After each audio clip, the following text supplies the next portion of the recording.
paz e a graça do Senhor Jesus. Antes de eu falar sobre o assunto que eu vou abordar nesse vídeo, quero deixar um versículo em Provérbios 27:6 que diz assim: Fiéis são as feridas feitas pelo que ama, mas os beijos do que aborrece são enganosos. O Dr. Martin Lloyd Jones, que foi um grande homem de Deus, ele escreveu o livro O Estudo sobre o Sermão do Monte. E ele diz que o amor de Deus não contradiz a sua ira. Jesus, ele amou tanto, demonstrado tanto amor nele, que todas as vezes que ele foi injuriado, ele não injuriava, que todas as vezes que ele era ofendido, ele não revidava. Isso é, na prática, a maior prova de amor, ao ponto máximo dele ser crucificado como ovelha muda. Mas, em contrapartida, ele protestava a hipocrisia dos fariseus. Ele protestava o espírito que estava sobre ele, o Espírito Santo protestava a falsa religiosidade.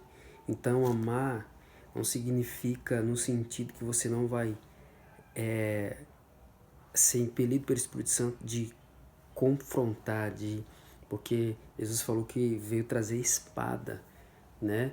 E você vê que Estevão, ele estava protestando ali os religiosos no livro de Atos, mas ele foi apedrejado e ele não revidou, demonstrando tamanho amor, mas com a boca ele protestava. Então, o amor, meus irmãos, é muito intenso.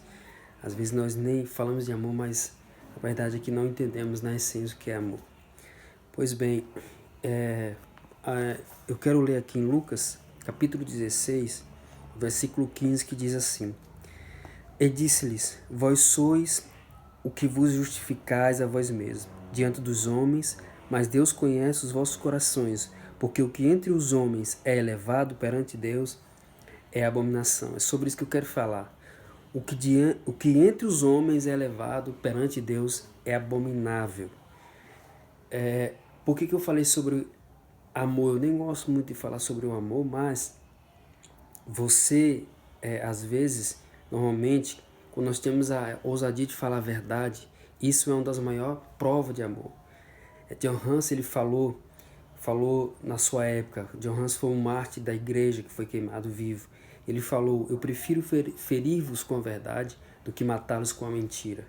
Então, uma pessoa que ela é sincera, ainda mais nesse tempo de hoje, ela é tida como alguém repugnante, né? Mas a verdade é que quem ama normalmente é sincero e fala a verdade.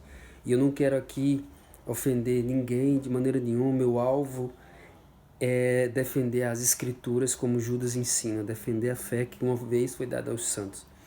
Pois bem, irmãos, porque o que entre os homens é elevado perante Deus é abominação.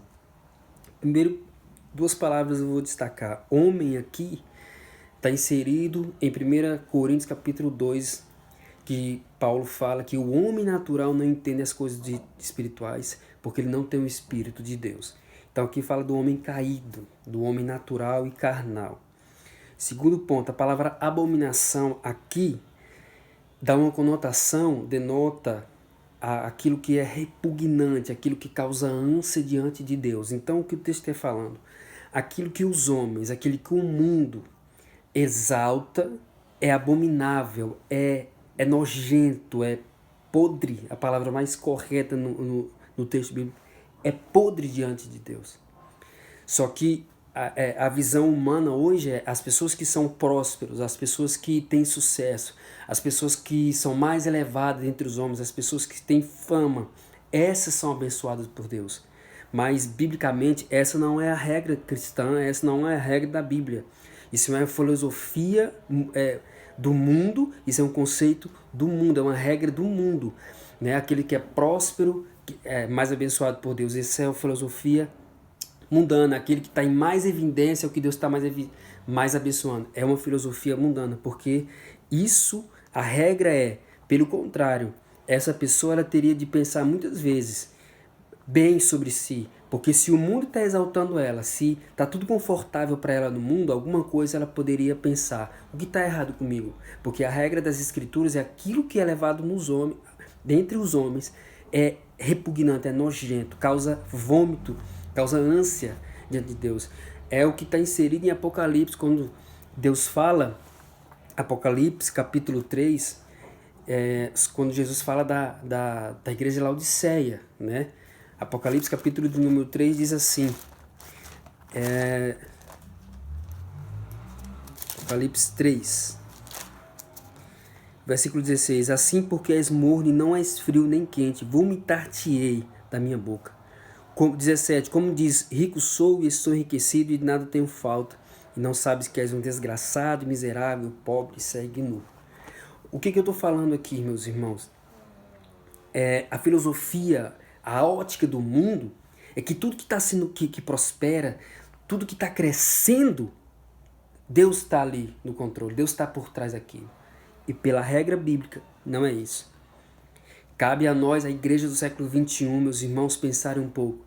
Porque nós estamos ganhando espaço no mundo, o mundo está nos aplaudindo. O mundo, nós estamos nos maiores pódios que tem, a música gospel, né? Tá aí os pregadores alcançando milhões de seguidores no Instagram, no YouTube.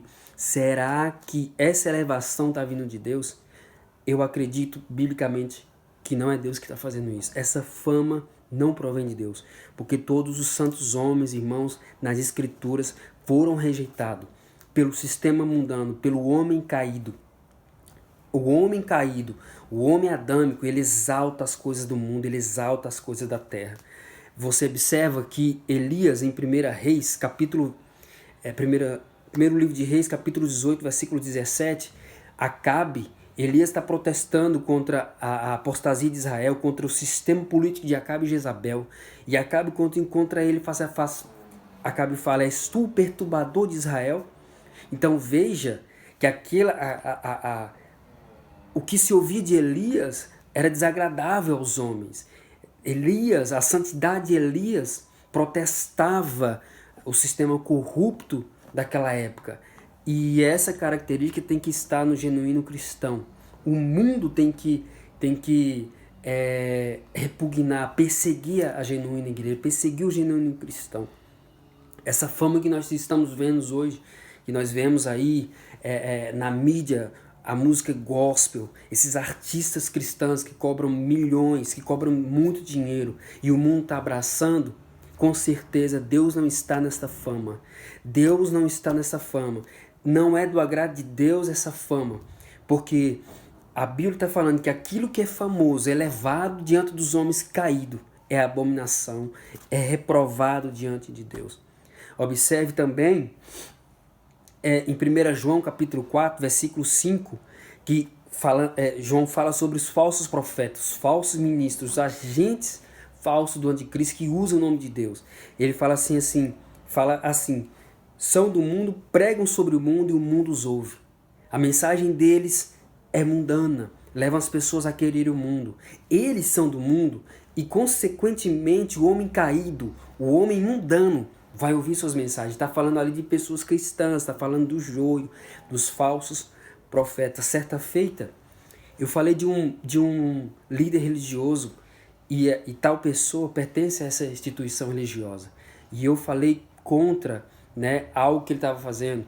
E essa pessoa falou para mim, mas todos que falam contra ele não têm a prosperidade dele. Então, as pessoas pensam que por ser próspero, por ser famoso, Deus está com essas pessoas. Por estar nos melhores lugares, nos lugares mais destacados, Deus está.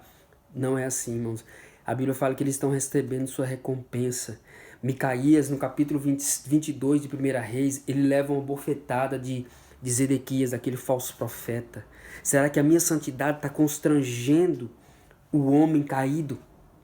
Eu não estou falando de cristãos legalistas que confiam na sua falsa justiça como os fariseus. Também não estou falando daqueles que supervalorizam a graça, mas estou falando daqueles que amam a Jesus. Jesus falou, aquele que me ama guardará minhas palavras. Isso é amar a Jesus Cristo. Será que a minha santidade constrange o mundo? A igreja hoje, meus irmãos, automaticamente está cada vez mais crescendo em números, mas nós não estamos mudando o mundo. O mundo está cada vez mais caído. Será que não tem algo dentro de nós em oculto? Será que a igreja do século XXI está realmente em Cristo? Será que essa fama né, que do mundo gospel, será que tudo isso, esse mundo abraçando essa igreja, tá certo? Por que a igreja está de mão dada com o mundo assim, como se fosse esposo e esposa, como se estivesse comungando das mesmas coisas? Será que Deus está aprovando essa elevação da igreja do século 21? Outro ponto, Hebreus capítulo 11, versículo 38, diz que aqueles homens da fé, em Hebreus capítulo 11 fala sobre os heróis da fé, eles falam no versículo 38, diz que esses homens, o mundo não era digno deles. Então, o que eu aprendo é que o mundo sempre vai repugnar a igreja. O mundo sempre vai perseguir a mensagem da igreja. Esse Cristo que essa falsa igreja do século XXI está pregando não é o verdadeiro Cristo. Mateus 24, Jesus falou, muitos virão em meu nome. Surgirão falsos cristos. Por que eu estou falando isso? A genuína igreja, ela exalta a santidade de Deus. O homem caído, o homem nunca vai exaltar a santidade de Jesus Cristo. Vai usar o nome de Jesus, que nele falou em Mateus 24. Mas a igreja genuína, a igreja falsa, ela nunca vai... O homem caído, o homem que não foi regenerado, ela nunca vai exaltar a santidade de Deus. Pedro fala na sua carta, né, usado pelo Espírito Santo, sede santo como eu sou santo. Paulo, aos Efésios capítulo 4, fala que nós temos que crescer à medida de varão perfeito, que é Jesus Cristo. Paulo também fala em 1 Coríntios capítulo 11, sede meus imitadores como eu sou de Cristo. Então Cristo é a nossa meta de santidade. E o homem caído, o sistema mundano não vai exaltar a santidade de Deus. Então, Lucas, para fechar, Lucas capítulo 6, versículo 26, diz assim: ai de vós, quando todos os homens de vós disserem bem, porque assim faziam seus pais aos falsos profetas. Ai de vós, quando todos os homens de vós disserem bem, porque assim faziam seus pais aos seus profetas. Não pense que quando você está sendo exaltado por homens caídos, até líderes que não têm visão de Deus, porque quando Israel foi dividido, 10 tribos para o reino norte e 2 para o reino sul, Jeroboão, a Bíblia diz que ele levantou sacerdotes que não era da linhagem de Arão e de Levi. E hoje em dia tem homens caídos na liderança, levantando pastores, ungindo fulano, e eles estão achando que é Deus que está na vida deles. Será? Será que é Deus que está separando certo tipo de pessoas hoje no corpo da igreja, no corpo de Cristo? A Bíblia fala, ai de vós quando todos os homens aqui são pessoas caídas que não nasceram de novo. Você tem que se louvar, você tem que se alegrar quando pessoas realmente piedosas, generosas, nascidas de novo, se agradar de você, né? Agora, quando homens caídos, quando o mundo está nos abraçando, nós temos que pensar um pouco o que está errado em mim. Porque eu estou indo contra o que a Bíblia fala, aquilo que é elevado, aquilo que é famoso, aquilo que um homem mundano exalta, Deus em contrapartida reprova. E nós somos carentes de aprovação humana. A Bíblia diz em João 12, a partir do versículo 38, que muitos na sinagoga criam Jesus, mas com medo de ser expulso da sinagoga não se manifestavam, porque amavam mais a glória, mais a aprovação de homens do que a glória de Deus. Então a regra é essa. Aquilo que é levado aos homens, Deus detesta, Deus dá ânsia em Deus. Saul reinou mais de 20 anos rejeitado. Quem olhava para o reino de Saul, um reino próspero. Mas a Bíblia fala que o Espírito Santo saiu dele. E quando o Espírito Santo não está na vida de uma pessoa, é a maior prova da reprovação de Deus. Se nós não somos pessoas regeneradas, é a maior prova que ainda não estamos em Deus. Fique com essa palavra. Ai de vós quando todos os homens de vós disserem bem, porque assim faziam seus pais aos falsos